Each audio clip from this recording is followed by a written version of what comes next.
Ok, senhores, sejam bem-vindos a mais uma videoaula do nosso curso de Física 1. Nessa aula nós vamos tratar do movimento circular. Beleza, gente. Como objetivos dessa aula, eu espero então que no final você seja capaz de definir os conceitos de ângulo, o ângulo de 1 grau, o ângulo de 1 radiano, saiba converter dentre essas medidas de ângulo e explicar como que se determina a posição angular de um sistema através de um ângulo e definir velocidade angular. Então, como introdução, eu gostaria então de destacar algumas das aplicações do movimento circular e ele está presente em diversos dos sistemas que são muito importantes na nossa vida.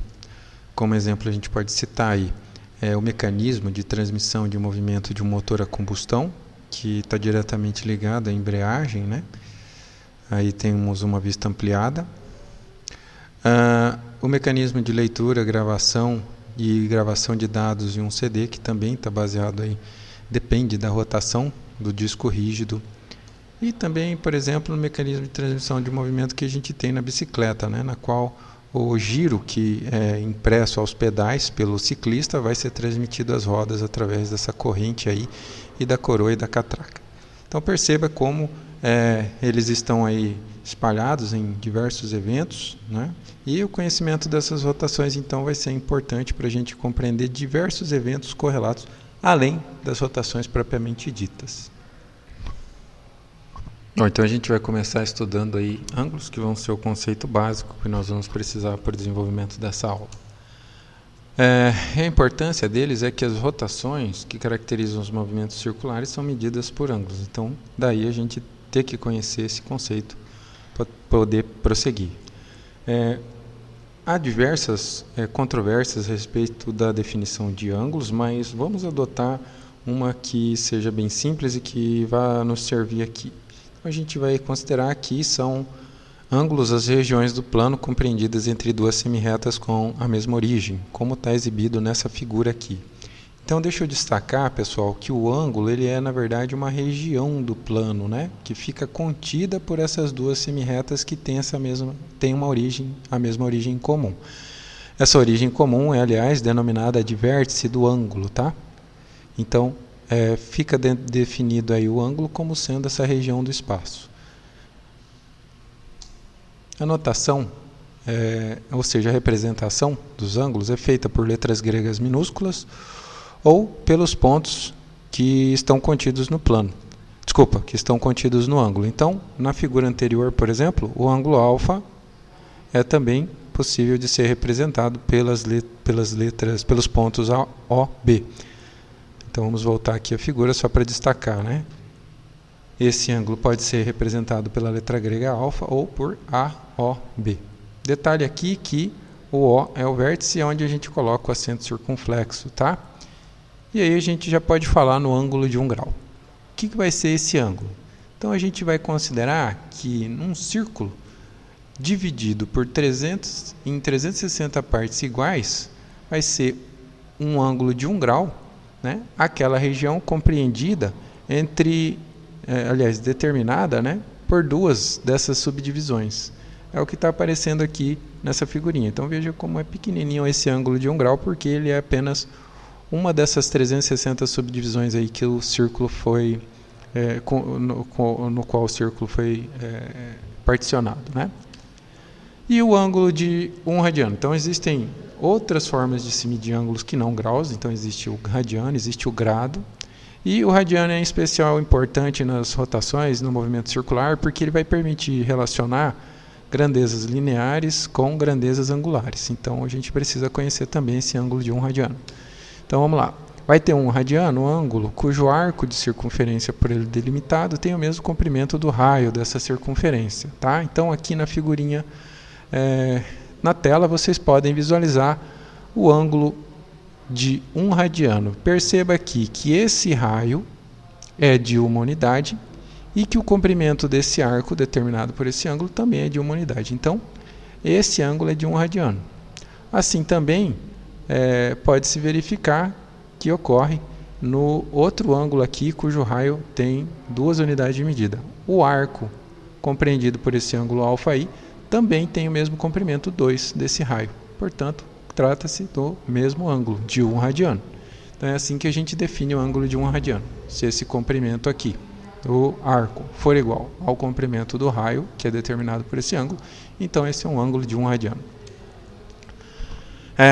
Aqui nessa figurinha a gente tem dois ângulos alfa radianos adjacentes. Então eu gostaria que vocês aproveitassem aí essa imagem para considerar que, se nós então pensarmos do ângulo que vai de A, B, a duas linhas 2, então ele vai ser um ângulo de 2 alfa, né? Já que ele vai ser formado por dois ângulos alfa adjacentes aí.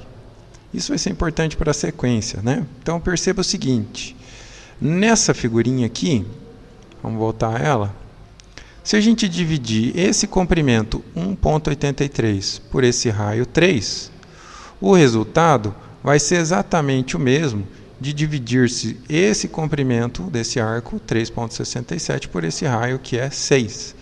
O resultado vai ser a mesma coisa, então vai ser 0,61.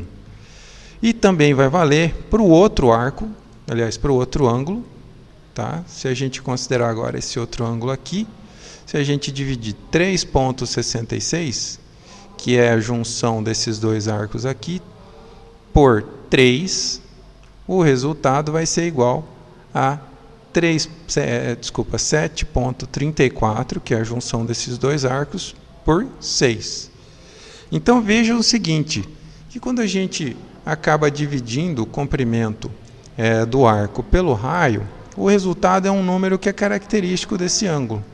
Então nada mais natural que definir o radiano como sendo essa razão entre o comprimento do arco e o raio por ele determinado. Então a gente vai definir o ângulo em radianos através dessa divisão entre o comprimento do arco e o raio. Beleza. Agora, como é que a gente faz a conversão de um ângulo de 1 radiano para graus e vice-versa? Então nós vamos usar aqui um ângulo de uma volta, vai ter aí 2π radianos ou 360 graus. Tá?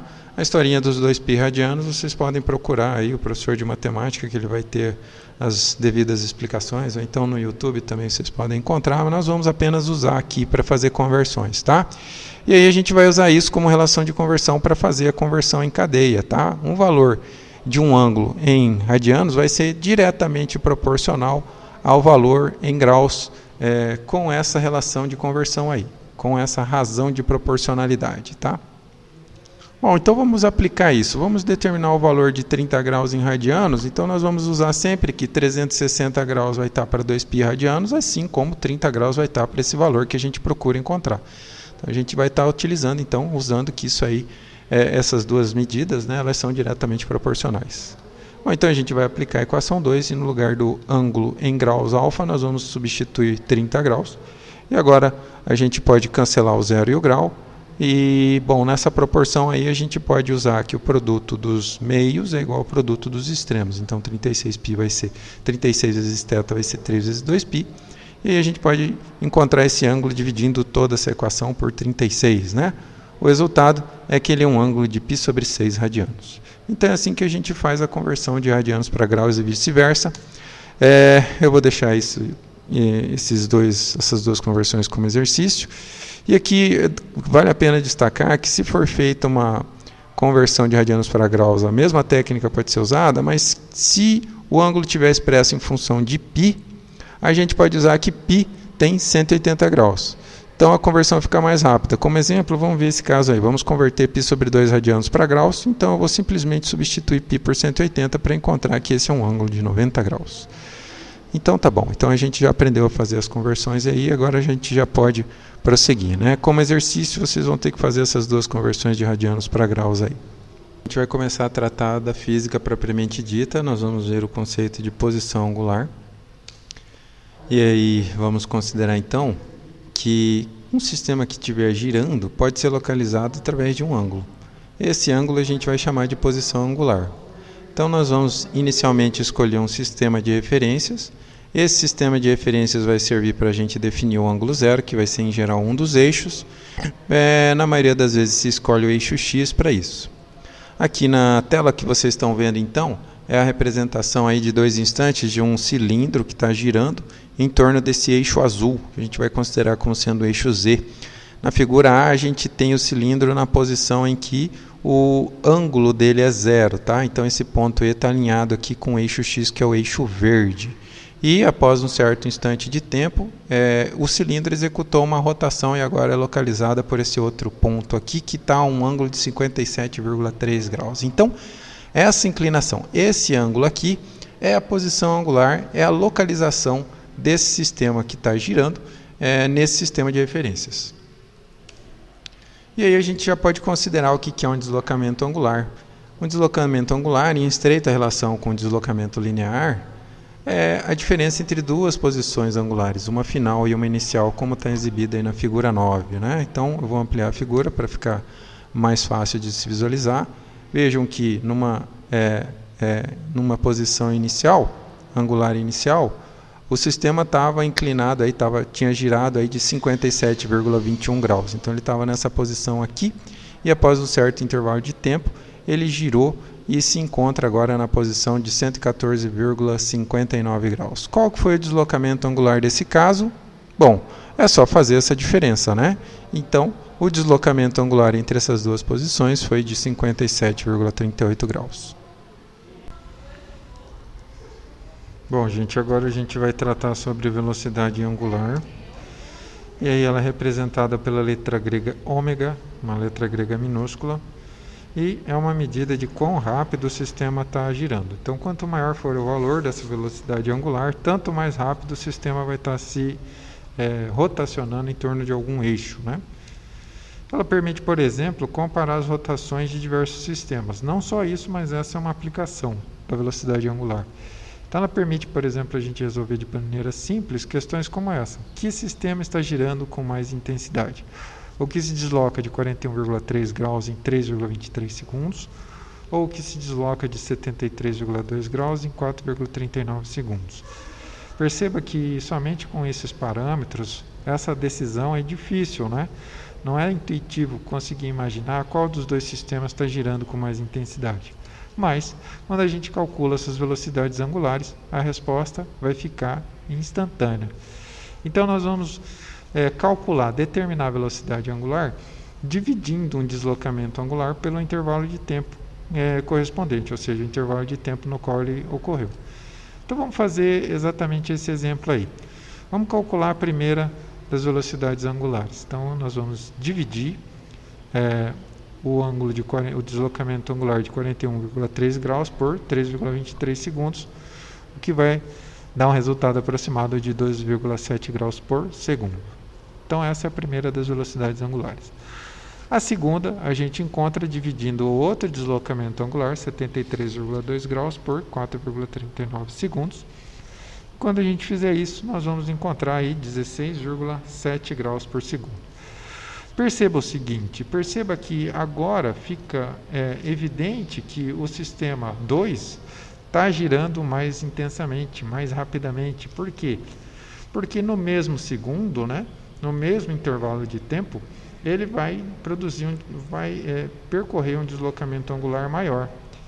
Então agora, com as velocidades angulares, é possível fazer esse tipo de comparação. Por quê? Porque agora vão ser considerados os mesmos intervalos de tempo. Então, essa é uma das aplicações da velocidade angular. Ela permite que a gente faça comparações, né, dentre dois sistemas que estejam girando, para verificar qual deles, por exemplo, que está girando com mais intensidade, né?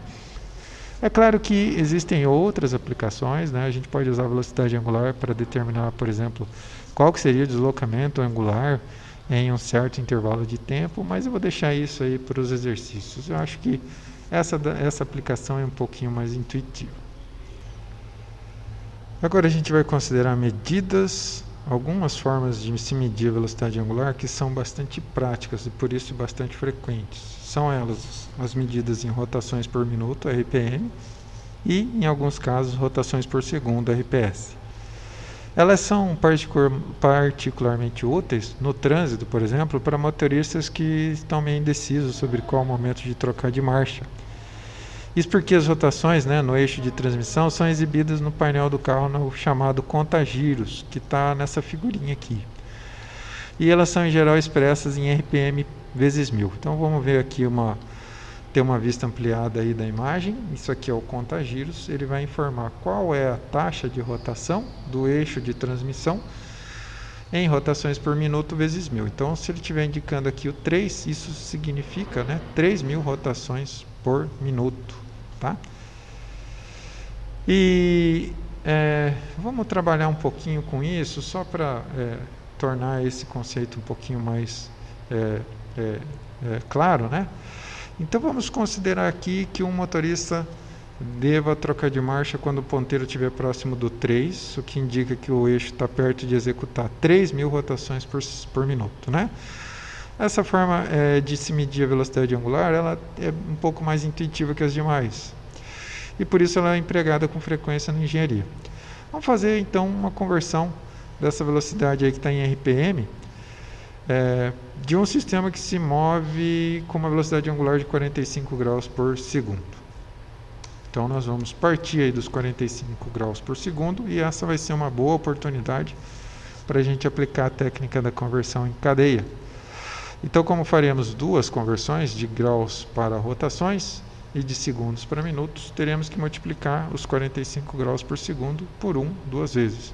E agora, cada unidade vai ser convertida numa fração unitária conveniente, que vai cancelar o grau, fazer aparecer a rotação, e cancelar o segundo e fazer aparecer o minuto, né? Então, a gente já pode cancelar aí as unidades que são comuns a numeradores e denominadores, o que vai produzir essa outra multiplicação de frações. Aqui a gente pode cancelar o 6 com 36, isso aqui vai para 1, isso aqui vai para 6. Então nós vamos ter essa nova multiplicação aqui. Agora a multiplicação de frações a gente faz como? Multiplicando numeradores e dividindo isso pelo produto dos denominadores, né? Então teríamos aí 45 sextos rotações por minuto, ou 7,5 rotações por minuto, né? Então aquela velocidade de 45 graus por segundo equivale a uma velocidade angular aí de 7,5 rotações por minuto. Isso para tornar um pouquinho mais intuitiva essa unidade de medida, né? Vou deixar essa outra questão como exercício, e aí a gente já pode parar essa aula de hoje. Não vamos nos prolongar muito com ela, né? Então vamos para a conclusão. Então eu espero que nessa aula você tenha aprendido a definir ângulo como sendo a região entre semirretas com a mesma origem, o vértice. Espero que você tenha aprendido a definir o ângulo de 1 grau como sendo aquele formado por duas divisões adjacentes de uma divisão de uma volta em 360 partes iguais. E espero que você tenha aprendido a definir o ângulo de 1 radiano, né, que é aquele cujos arcos e raios de circunferência por ele determinado têm o mesmo comprimento. Ou, se você quiser conhecer então o valor do ângulo em radiano, uma forma equivalente de fazer isso é dividir o comprimento do arco S pelo raio, né? Então, θ é igual a S sobre R. A gente aprendeu a converter dentre essas medidas de ângulo usando a regra de conversão em cadeia. Aprendeu aí como se determina a posição angular de um sistema através de um ângulo. Então você escolhe um sistema de referências, associa um eixo a um ângulo zero, em geral o eixo X, e aí a rotação vai ser determinada por um ângulo, né? E a gente aprendeu a definir a velocidade angular pela razão entre o deslocamento angular e o intervalo de tempo. Então, para essa aula está de bom tamanho. A gente se vê no nosso próximo encontro.